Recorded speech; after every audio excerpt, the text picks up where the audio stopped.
Hey everybody, welcome to Pop Culture Philosophers. I'm Rockin Robbie Billups, and it is time for the weekly comic book review.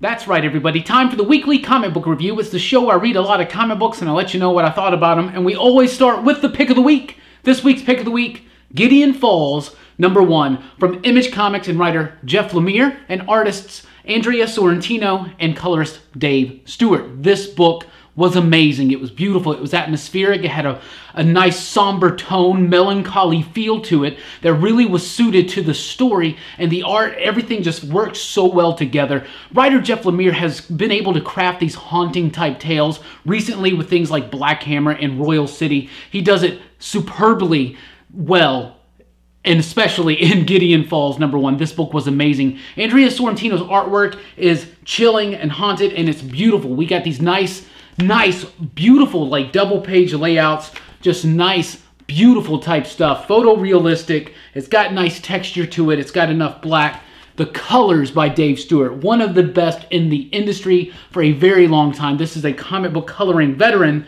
It's amazing, but if you look at the colors there, they're sharp, they fit the tone, the mood, everything is so great. It's basically about this town named Gideon Falls is harboring a dark secret. A priest has died, a new priest is coming in, he's slowly finding out what's going on. There's also a very eccentric child, or an eccentric kid, not a kid, young man in the story who is tied in possibly to this mystery. We don't know a lot, but it's a great first issue. Sorrentino and Lemire work so well together. They did runs on Old Man Logan, Green Arrow. You add in the coloring of Dave Stewart and the unrelenting, no-holds-barredness of Image Comics, where they can do what they want creatively. This book was beautiful. It was gorgeous. It's haunting. It's got a great script with a great pace, a great tone. It just really left me, wow, this is obviously the pick of the week. This is the book. Go get it. Gideon Falls #1. But not to be outdone, Robert Kirkman's got a new book from Image Comics as well. Oblivion Song #1. Robert Kirkman is a very talented writer, a great creator. He, of course, is responsible for The Walking Dead. Invincible, which just recently wrapped up, and of course, Outcast, which is like a demon possession type thing going on at Image right now. Oblivion Song is something new. It's a neat little kind of idea where basically something has happened to some people in the population. They've been taken away to this other world that's got crazy monsters in it, and the rest of the world has kind of forgotten about them. They've gone back. They've been able to go into that world and bring some people back, but they're kind of letting go of it right now, and this is the story of a man who doesn't want to let go. He's got a lost brother over there in Oblivion, where they call it. And this book was actually really cool. Robert Kirkman's script is nice, it's tight, it flows, it's exposition-y when it needs to be, but it doesn't overdo it like I feel like it happens sometimes over at Walking Dead. But seriously, Lorenzo del Felici,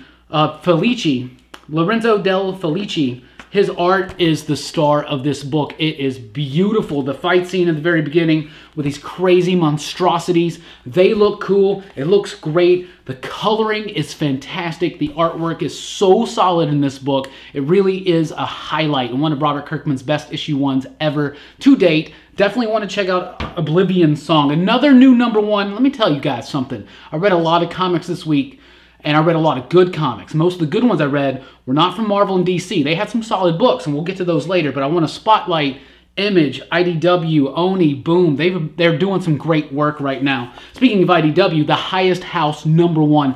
This book is magnificent. This book is so good. It's written by Mike Carey, and it's got gorgeous artwork from Peter Gross and colors by Fabian Alquier. It is just beautiful. First of all, it's like oversized magazine type size, and it's only $4.99, but it's got a lot of story to it. They fill the pages up. The lettering is amazing. The way they tell the story sometimes, it's just a beautiful book. There's some really striking pieces of art. The colors are fantastic in this book. It was a nice, cool story, kind of fantasy, a little bit of magic thrown in there, slavery. I don't know how to describe it, but it's really, really cool book. It's about this kid who is in this small town. He gets sold off into slavery to this like magician, warlock, sorcerer type dude, and he takes him, and now he is going to become a guy like a roofer or something in this town. But the sorcerer knows that there's something unique and special about this child, and it seriously is such a magnificent book. The Highest House is a great beautiful illustration of what comic books can do in their purest form. Check it out. It's $4.99, but there's a lot to it, and not just because it's bigger, but because it's just got a lot of complexity and density in the story with the layers and beautiful, beautiful artwork. The Ballad of Sang, #1, is out from Oni Press, and it's from Ed Brisson, Alessandro Maselli, Shari Shankama, and Crank, the letterer. This book was crazy. If you like crazy, wild, absurd, grotesque, no-holds-barred action with irreverent humor, it's really, really cool. The artwork by Maselli is fantastic. It's perfectly suited to this story. It's violent, it is just outlandish, and it is so much fun. This is just a fun, crazy action fight type thing, and it's so just slam bang to the wall. No holds barred. That's the word today. Seriously, that was a really, really good book. From Boom Studios, Boombox actually, we got Dodge City, #1, and this is a story about dodgeball. And it's actually pretty cool. It was cute, it was fun, it was interesting. Got good artwork by Kara McGee and Brittany Peer, good colors. The story is written by Josh Trujillo, and it's all right, it's pretty good. I enjoyed some of the characters, and like I said, it's about dodgeball, so it is kind of fun. It's light, it's humorous, it's a cute book. It's a nice little one. Prism Stalkers, a new one from Image Comics, #1, Sloan Leong, Adrienne Mayer. This book has, first of all, beautiful, beautiful artwork. Absolutely beautiful artwork. Sloan Leong is just a fantastic artist. Story-wise, this was just so confusing to me. I could not wrap my head around it. So I just basically kind of read through, not knowing what was going on, but just taking in this beautiful artwork. So if you're a fan of gorgeous, cool, unique comic book artwork, definitely flip through this book and check it out. Story-wise, though, there wasn't much there. It was very surreal, but with no thread that really held it together for me. So story-wise, I'm not going to come back for it, but that artwork was gorgeous. It's so good. From Alterna Comics, they do these newsprint comics, and they're only $1.50, so I got a couple new ones this week. The 12, #1, this book was fantastic. I really, really like this book. It's by Patrick Trey, Luis Suarez, and Magnus. This was really, really neat. So it's on newsprint, so it's kind of like flippy floppy, and it's like those old school comics, and it's got that smell to it. It's got this cool monochromatic coloring to it that really helps amplify the tone and mood of the story. It's basically seems like it's the buildup of a revenge type piece where a dude, you know, loses, or his family or something like that. Someone comes in, they take over his farm. They're living in this harsh world, and there's this mystery of the 12 that are out there. It's kind of mysterious, don't really know much about it. The inciting incident in issue 1 is something that's familiar in story, but it works so well. The artwork is fantastic, the coloring is great.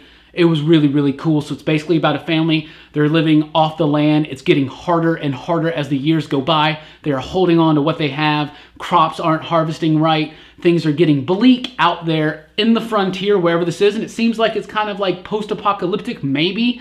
It's kind of unclear a little bit, or maybe I just missed it. But a lot of stuff goes down. You add in a little bit of revenge story, and then you got it's just a nice little inciting incident. It was a really, really good story. It had great dialogue, really cool artwork, and like I said, I love that coloring. Something akin to the Detective Comics run back in the late 90s, early 2000s with Greg Rucka, Sean Martinborough. Really cool stuff. Sonatist #1 was also from Alterna Comics this week. It's not as good to me as the 12, but I did enjoy it. It's by Cody Sousa and Dan Shepard with artwork by Cecilia Lovalvo. I love the artwork. It's gritty. It's dark. It feels dank. It's supposed to be. It's kind of like a horror story. At times it is a little bit hard to follow, but it really makes up for it with some great horror artwork and comics. So if you're a horror comic book fan, definitely check this out. What do you got to lose? These comics are only $1.50. I highly recommend the 12. Horror fans, you want to check out Sonatist. We're a little unclear if this is going to hook me into more, but the 12 definitely has me. I liked that one a lot. From IDW, the Spider King #1. I don't know if this is new this week or if it's new last week, but I just got it this week. This book was awesome. The Spider King was something really, really neat. It's like Alien Invasions meets the Vikings. And they've done stories involving alien invasion we're modern civilization. We've done this, but it is sparing. Like, it's not something that's done a lot. So when you put in the element of the Vikings, this is a really, really fun story. It's got beautiful, Beautiful artwork by Simone d'Armini, and it is written by Josh Van. The story is fun. It's kind of like Game of Thronesy, I guess, a little bit with this dialogue. It's a little crude at times with its dialogue, but the artwork is gorgeous. The inciting incident, that's another popular phrase I'm going to be saying tonight, is in there. It's fun. It's good. It's a nice, fun comic. It's a good, fun ride. And it's a great meshing of those two genres, of those two stories. It works really, really well. From Dark Horse, we got Koshki, the Deathless, #3, Mike Mignola. This is a character that briefly showed up in the Hellboy run. Now he's telling his story to Hellboy while they are both chilling in hell together. And he's telling his life story, and it's cool, and it's dark, and it's got this quirky sense of humor. It's exactly what you love from Mike Mignola. If you're a Mike Mignola fan, I am a huge Mike Mignola fan. I love this book. Artwork by Ben Stenbeck. Ben Stenbeck is amazing. This cat is my favorite non-Mignola-verse artist. Seriously, he did great work on Baltimore. Look at that artwork, enhanced by those beautiful colors by the coloring veteran, Dave Stewart. Seriously, at the top of their game still. Rasputin, the Voice of the Dragon, comes to a close with issue #5 this week. Speaking of the Mignola-verse, this is kind of like a prequel to Hellboy Seed of Destruction. It's kind of pointless, but this issue's got some really cool artwork, got some really cool scenes. Look at that right there. Great coloring by Dave Stewart, coloring veteran of the industry. Chris Robertson is helping Mignola with the script on this one. Christopher Mitten's artwork. This is the best artwork in the series so far. I really liked it. It was a nice, high-energy finale. But overall, the story just seemed kind of like it didn't need to be told, but it was told, and I kind of enjoyed it. Because I like the Hellboy stuff. I like this creepy, cool, classy, folklore-driven, just like feels like, I don't know, like it feels like ancient stories, but they're new stories, but they use all this varying folklore. The Mignola-verse is just one of my favorite things in comic books, period. Elsewhere, number 5 is here from Image Comics and writer Jay Farber. This is basically Amelia Earhart. Where does she go? She went off into this other world, this other reality, other dimension, other planet, who knows, something like that. This kicks off the next story, or sets off what's going to be happening. Yeah, it kicks off the next story, sets up what's going to be happening. Great artwork in here, and beautiful colors. The colors are by Ron Riley, who also colors Jay Farber's other book that I love, Copperhead. Fantastic stuff. Sumay Keskin is the artist. The art is so cool. Like I said, great colors. It's about Amelia Earhart, and she's like this, she's in this fantasy story, and she's like an adventure hero, and it's really, really fun. That book is super, super fun, and that setup to the next story arc is very fulfilling, and I liked it a lot. Incognito Renaissance, #2 is here. #1 blew me away. This is a prequel to a graphic novel that was written 10 years ago by Matt Johnson. Warren Pleece is the artist. It's a black and white detective story, and it's awesome. I really like it. It is a prequel to that original book. I've never read that original book, still haven't yet, but I plan on getting to it. And I jumped right into this, and I'm not missing a beat. It's basically about Harlem in the 20s, and this dude who is a black man, but he disguises himself as a white man because he's light-skinned, so he can go out and he can pass as white, and he can kind of tell the stories that need to be told for his community that get overlooked so often back in the 20s. And Harlem, during the Harlem Renaissance, it's great historically. It's got nice little nods to things going on at the time. It's really got great dialogue. Matt Johnson is just a king. Got some really nice funny bits. The artwork is simple, clean, and very, very effective. I love this book so much. Definitely got to check it out. Bloodshot Salvation, #7 is here. And this book has been fun. It's by Jeff Lemire, but what's really interesting about this issue in particular is that the artwork is mostly done by Jeff Lemire, and it's pretty much all black. Seriously, it's all this type stuff right there. I'm not going to show you too much, but panels get involved in it, right? And the panels evolve over the course of the issue, and it makes sense, and it feels like it's just a very claustrophobic feeling comic book, and that's the sense that the book is trying to convey. Lemire was doing something unique and tried something different with this one, and I think it just worked so well. It was a great issue for a pretty decent series that I'm just kind of jumping into, and I'm loving it. But this issue in particular is seriously very well thought out, and it's very, very effective. You may be like, oh, I gotta pay $4 for a comic book that's pretty much all black and just dialogue. Yeah, but it's worth it, and it is more effective in its storytelling than some of the other comics on the shelves right now. Seriously, think about that. Jim and the Holograms #4, Dimensions, is here. 2 little short stories, mostly involving misfits. I'm a huge Jim and Holograms fan, more of a Misfits fan, huge Pizzazz fan. I loved this issue. It was so fun. 2 awesome stories involving Pizzazz and the Misfits. It was great. I loved it so much. Frankenstein Alive, number 4 is finally here. Unfortunately, of course, legendary horror illustrator Bernie Wrightson passed away before he was able to actually complete this issue, actually even really get too far into it. So all the layouts are by him. He's got a couple pages that he was actually able to sort of finish, but Kelly Jones came in here to kind of finish it out for him. So it's a nice little wrap up to the story that they did with Steve Niles, the writer, kind of like a sequel to Frankenstein, which Bernie Wrightson did this amazing Frankenstein adaptation. Beautiful, highly detailed, textured, creepy artwork that's just amazing. And this didn't quite live up to that, but it's really nice to have this final goodbye from Wrightson to obviously one of the characters that had a giant influence on his life, Frankenstein, and the Frankenstein monster. So I'm a Universal Horror fan. I'm a Bernie Wrightson fan. This was very, very touching. Kelly Jones did a great job keeping his own style, but taking what Wrightson had set up and kind of going with that, but doing it in his own distinct style. Works so well. It's very trippy. I had a tear almost, seriously. From Marvel, let's jump over to the main 2. Infinity Countdown number 1. This reads like the next issue of Guardians of the Galaxy, and we've been missing it. Seriously does. This is a terrible first issue to an Infinity event. I'm not saying it's bad. It's good, actually. Jerry Dugan's script is really fun. I can jump right into it a little bit and understand what's going on because I kind of know what's going on already. Artwork by Aaron Kuder is amazing. There's some interesting story concepts going on, but if you're just a Marvel fan picking this up because it's Infinity Countdown number 1 and you think it's a big event, I don't know. You're going to feel like you just read Guardians of the Galaxy number 153 or whatever it was supposed to be, because originally I think this was just supposed to be Guardians of the Galaxy. They kind of nixed it and did this because I don't think this is the event. It's obviously Infinity Countdown. So I think that this is just going to kind of get the stones all where they need to go. But some stones change hands, and it's kind of interesting. So there is some stuff in there, but it's mostly like the next issue of Guardians of the Galaxy. But I've heard that that's been really good, and I need to go back and reread, get caught up, get the good feel of this story. So one of the biggest, most hypest books right now is Amazing Spider-Man, and it is deservedly so. This book has been amazing. Dan Slott, his run is coming to an end. This is his final story arc, Go Down Swinging.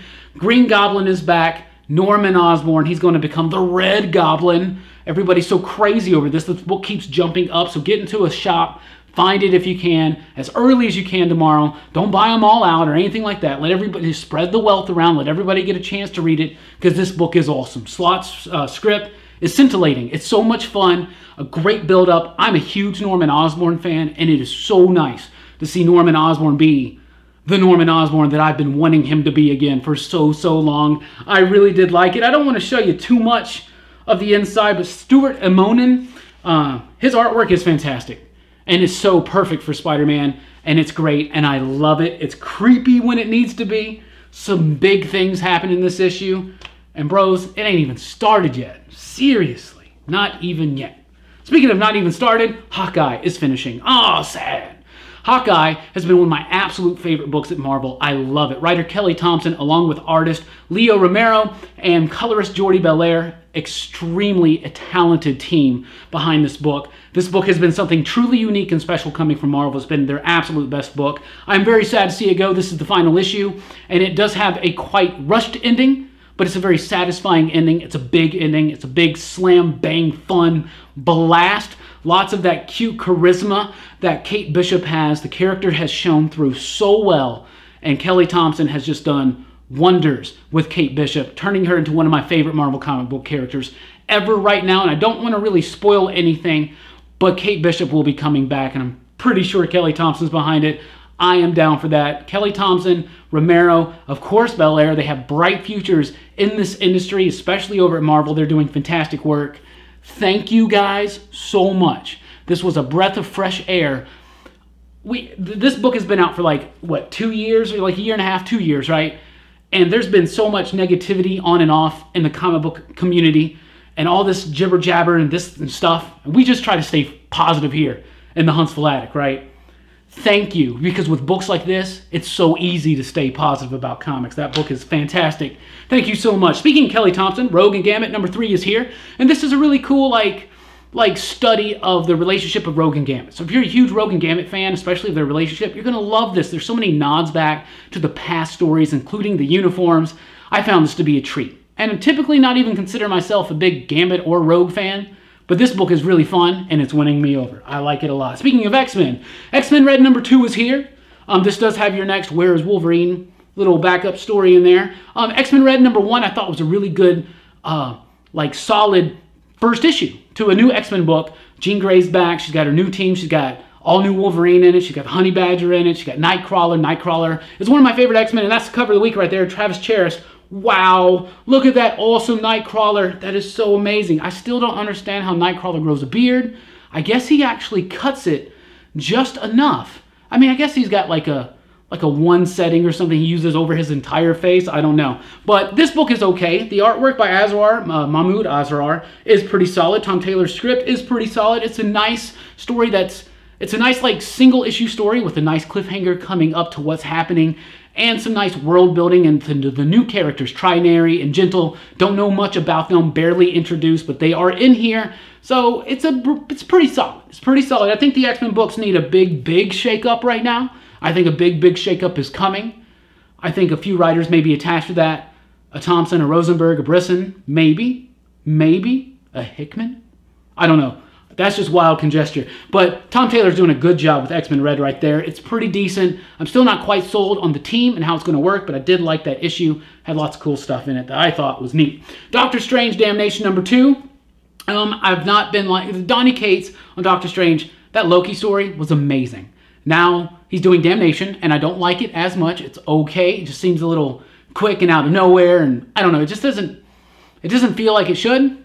I don't know. To me, it's sad to hear that Donny Cates is leaving Doctor Strange. This is co-written with Nick Spencer. It's kind of undoing some of the Las Vegas destructive stuff that was done in Secret Empire. But in this issue, you got Wong formulating these new like Midnight Suns to go and help Stephen Strange, because basically hell has risen in Las Vegas, because Stephen goes and resurrects Las Vegas and hell comes with it. So now they have to go and stop it. Stephen got captured. So now Wong gets together with Johnny Blaze, Ghost Rider, Iron Fist, Brother Voodoo, Bloodstone, and Blade. And there's some cool little character bits in here, but not too much happens. The artwork's kind of inconsistent to me, but I'm just not quite sold on Damnation, guys. I'm not really liking it that much. Captain America $6.99 is here. This issue's been pretty cool. Mark Waid and Chris Samney are just golden together. This is a nice, fun issue. It's called Out of Time. Once again, Captain America has gone into suspended animation and woke up in the future to a post-apocalyptic type world. Things have gone bad. Can he fix it? Can he get it back? But it's a nice, fun story. It's not going to change your life. It's not as good as some of Waid's previous work on the character of Captain America. It's nowhere near as good as what Waid and Samney did on Daredevil or Black Widow, at least not to me, but it is fun, and it feels classic, and it's got the Thing in it, so I'm not spoiling anything because he's right there. The Hulk's in it too. So it's fun. It's got that nice classic Captain America feel, and that's what they're trying to do with this book right now. Samney is going to be leaving this book, probably going over to DC or do something creator-owned. His work at Marvel has come to an end. I think he's doing issue 700, but I think that's it. We got Leo Romero coming on to fill that up into the debut of the new Captain America #1 on July 4th, Ta-Nehisi Coates. So this is kind of like a just like a little filler story to kind of separate Secret Empire from what Coates is going to do, but it does it very, very well, and it feels like a nice, fun, fresh Captain America book, and it's pretty fun. Avengers has been pretty fun too. Issue 683 is here, the 9th part of No Surrender. It does not follow up on the cliffhanger from last issue, but it does follow up completely on all this Jarvis stuff that's been going on. It really spotlights Beast and Nadia, the new Wasp, the unstoppable Wasp, a character I just adore. She's spotlighted in here. Beast, two of my favorite Avengers currently, and Jarvis. That stuff gets wrapped up, and the Voyager stuff kind of hits a crescendo, if you will. I like this book. It's kind of fun. We know that Jason Aaron's coming onto this book now, this Fresh Start stuff. It almost feels like Legacy was just kind of the distance between Secret Empire and Fresh Start, and Cebulski kind of taking over. But if this is just a fill-in story, I'm having fun with it. More fun than I've had with Avengers for the last few years. Over at DC, we got Batman White Knight #6 from Sean Murphy and Matthew Hollingsworth. This book has been fun. Great, gritty, cool artwork. highly textured, highly detailed, and you got the Michael Keaton Batmobile returning. Most of this issue is just this crazy Batmobile chase, like the 89 Batmobile chasing the White Knight Batmobile, and it's fun and it's cool and lots of interesting things happen, especially towards the end. And just that beautiful artwork, and whoa, what was going on there? Read that book. It's been something special. It's really cool. Elseworld's Tale. What if Joker figured out the best way to take down Batman was to try to become the good guy? And it's been so fun. I think you guys have been liking it too, right? Batman number 42 is here. The second part of Everybody Loves Ivy by writer Tom King. I do like this story. I like what has happened. Ivy's basically controlling the whole world now. I like what's going on with it. This issue's got some cuteness to it, and it's kind of fun. It's got beautiful artwork by Michael Janin. Beautiful, beautiful artwork. But it's got one, look at that beautiful artwork, of course. And of course, if Poison Ivy has the world, she has the Justice League. But there are a couple really doofy moments. Like, first of all, no way Catwoman does that to the Flash. No way. Are you... What? I don't... that alone right there. And something else happens in it that's kind of doofy. I don't know. Tom King's Batman is like really good, one page, kind of like a misstep on the next page, but I don't know. I'm very eager to see where he's taking us, because I think he's taking us to a dark place. I really do, actually. Superman number 42 is here. Speaking of darkness, this is a Bizarro story, and it's glorious because it basically is that Superman Rebirth number 1, but it's Bizarro's version of it. So like even the first page mirrors it, even the second page. All throughout it, all these parallels to Superman Rebirth number 1, and this beautiful, beautiful, beautiful, just gorgeous, gorgeous artwork. It is so fantastic. The artwork is by Patrick Gleason. Patrick Gleason is fantastic. He's been doing a great job on this book with Peter Tomasi. Like I said, the artwork is so cool. It's wild. It mirrors that Superman thing. So Bizarro's dialogue's always hard to follow, especially in this one, but you get right into it once you got to get in that Bizarro frame of mind. But it was a fun little story, and Boy-Zorro, like the Superboy version of Bizarro, the Bizarro Superboy, Boy-Zorro, dude, is creepy. Creepy as hell. Wildstorm number 12 concludes its second arc. Warren Ellis has been reimagining the Wildstorm universe with all the 90s extreme stuff taken out of it, but back to its grounding it and taking it back to the roots of government conspiracy, sci-fi black ops, cool tech, cyber warfare, things like that. And it's so fun. If you liked his work on Planetary and Authority, this stuff is like that, but a little bit more grounded in reality than that stuff was, for sure. It's got beautiful artwork by John Davis Hunt, amazing action scenes, things are really kicking up into gear, and at the end of book 2, things are about to explode in the Wildstorm universe. Warren Ellis is one of my absolute favorite authors, period. This is just such a fantastic treat to get the Wildstorm from him. Allowing him to just take these characters and do whatever he wants to. Never have the Wildcats been as badass as they are in the pages of the Wildstorm every month or every other month, because it's on a little bit of a hiatus. But book 3 I'm super excited for. DC Young Animal, Milk Wars is over, so now it's time to launch Wave 2. And returning was the former title, Shade the Changing Girl, now Shade the Changing Woman. So the same creative team. You got Castellucci, you got Sarconi, Fitzpatrick. It's a very interesting story, psychedelic, trippy, weird. It takes place 5 years later from the previous volume, so Shade has grown up. She has accepted she's in this body. She's dealing with her own existential crisis, all that jazz, and it's fun. And if you like the original Shade, you're going to like this just as much. Plus, it's got the original Shade the Changing Man in it for a good bit. So Ditko fans definitely want to check that out. Cool, psychedelic, wavy art. I'm very excited to see what Wave 2 is going to do for DC Young Animal. More than anything, though, I just want more Doom Patrol back. For sure. But I would give up Doom Patrol for a new Fantastic Four book. It's coming. My bold prediction is that it's not going to have Reed and Sue, because something happens in a Marvel comic this week that I think reveals something about what the next iteration of the Fantastic Four will be. It could just be a thing, could be something that was put there to be like, hey, we told you. But pay attention to that. What am I talking about? Let me know in the comments down below. I want to know what you read, because that's what I read and that's what I thought. What did you read? What did you think? Let me know in the comments down below. Thank you guys so much for checking out the video. Please do like, share, and subscribe. I do this every single week. Look forward to the wrap up this weekend. We also got a new podcast coming out all about buddy cop movies, and then an 80s comedy podcast after that. Lots of fun and excitement can be found at popculturephilosophers.com and on our Patreon page, patreon.com/PCP, where you can sign up for a newsletter and special commentary by me. So if you want to know more about what I feel about certain comics or just day-to-day comic book news and stuff, check out Patreon. For $1 a month, you unlock a whole world of awesomeness, including the PCP After Hours podcast, where we leave the mics live for about 20 minutes. Anyway, I'm done selling you. Thank you for watching the video, especially to getting to this point. I'm Rockin Robbie Billups. Thanks for rocking with us. Keep on reading.